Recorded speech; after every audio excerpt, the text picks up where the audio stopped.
All right, today we're talking about something pretty amazing. Kidpreneurs. We're diving into how a whole new way of teaching is, well, basically building the CEOs of tomorrow, starting as early as elementary school. So, let me just throw this question at you right from the start. What if a fourth grader could write a better, more solid business plan than you? I know, it sounds kind of crazy, but that's exactly the idea we're digging into today. And look, this isn't just some fun thought experiment. There's a whole new wave in education that's specifically teaching kids to think like founders. Yeah, we're talking about actual structured programs that are giving kids real-world business skills at a super young age. So let's get into it. Our first section, the rise of kidpreneurs. And just to be clear, we're talking about something way, way beyond the classic lemonade stand on the corner. See, the real goal here isn't just about making a few bucks. It's about building a whole new mindset.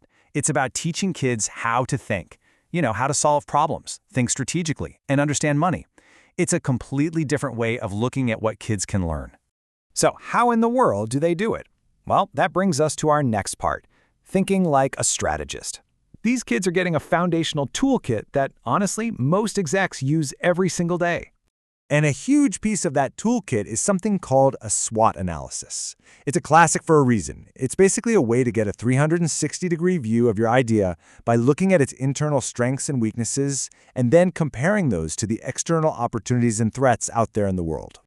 And this chart shows you exactly how it works.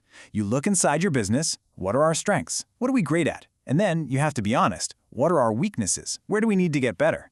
Then you look outside. What opportunities are out there for us? And what threats, like competition or other obstacles, do we need to be ready for? It's just a super smart way to make decisions. And those decisions can't just be based on a gut feeling, right? That's where another huge skill comes in, market research. It's all about moving from guesswork to actual insight. It's the massive difference between what you think people want and what the data actually proves they want. So all of this thinking, all this research, it all leads to one critical document. And that brings us to the ultimate business blueprint, which is all about taking that little spark of an idea and turning it into a real concrete plan. I absolutely love how one of our sources puts this. They say you should think of it as the ultimate roadmap for your business journey. It's not just a boring document. It's literally your map, showing you where to go and how to get there. So, what is it really? A business plan is the official game plan. It's a document that lays out all the important stuff, your goals, the strategies you're going to use to hit them, and how the money's going to work. It's absolutely essential for keeping your business on track, and, really importantly, for getting anyone to invest in your idea. Okay, so you need one, but how do you actually build it? Let's deconstruct that blueprint and take a look at the plan section by section. A really solid business plan is usually broken down into these 8 key parts. And when you put them all together, they tell the complete story of your business, from that first light bulb moment all the way to making it a reality. So first, you start with the opening pitch. The executive summary is like the movie trailer for your business. Short, exciting, and it gets everyone hooked. Then you follow that up with the company description, which is really the heart of your business, what you're all about. Then you get into the strategic core. Your market analysis is where you show your homework, all that research, including that SWOT analysis we talked about.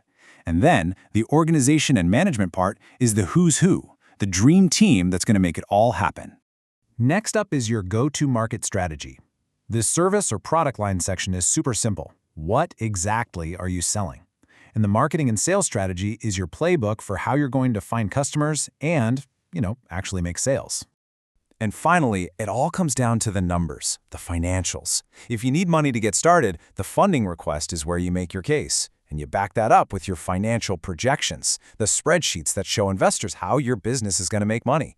See how every section just builds on the last one? It's genius. So let's zoom out. Why does any of this matter? Because teaching a kid to write a business plan is about so much more than just a document. Think about the skills this process builds. We're talking about strategic planning, critical thinking, understanding money, solving tough problems, and communicating big ideas clearly. These are skills you need for pretty much everything in life, not just for running a company. At the end of the day, what this really teaches is a structured way of thinking. It forces you to think through every single piece of an idea, from that first little what if all the way to making it happen. It's a mental model for turning dreams into reality. Which kind of leaves us with one last mind-blowing thought. When kids are learning to think this strategically, This early, well, you have to wonder, right? Is the next great innovator, the person who's going to change the world, sitting in a fourth grade classroom right now? It's a pretty cool thing to think about. Thanks for tuning in.